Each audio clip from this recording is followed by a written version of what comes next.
fire!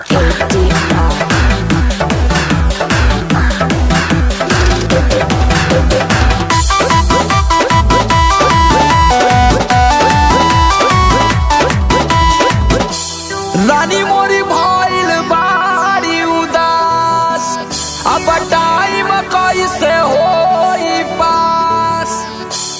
रानी मोरी भइल बारी उदास, टाइम कैसे होई पास।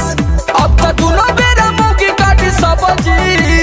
लेबा मजा तू लेबा मजा। काहे की बंद भइल भारत में पबजी, काहे की बंद भइल भारत में पबजी।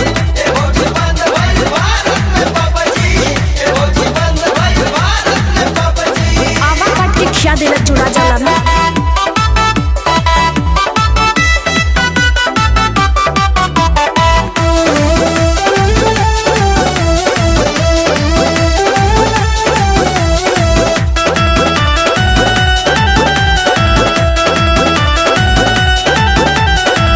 भर लॉकडाउन खूबे ले हली हसूख हो, हमके बनवल रहली घरवा के कुक हो।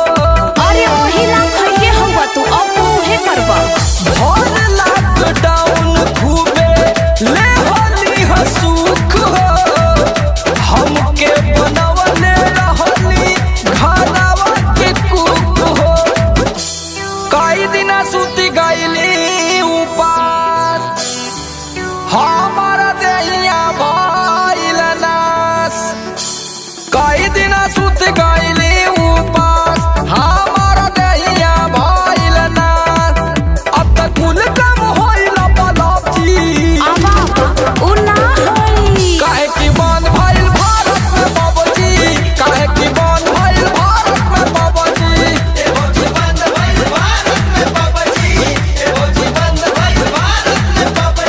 I'll take you for a ride.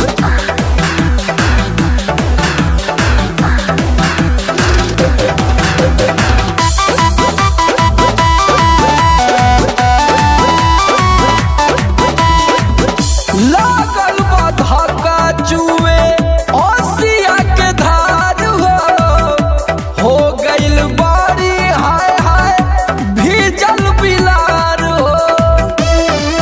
अरे तू बम्बिलार हुआ ना। लागल बा धक्का जुए ओसिया के धार हो गइल बारी हाय हाय भीजल बिलार हो।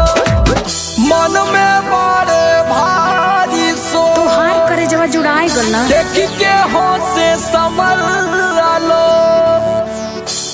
मन में बड़े भारी सो देख के हो से समर लो।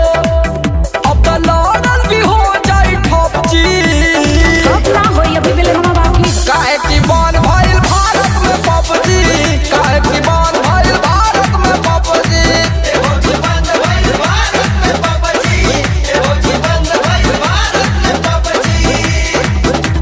हाँ हाँ जा गंगा माई के पेरी करे है चढ़ाया बा।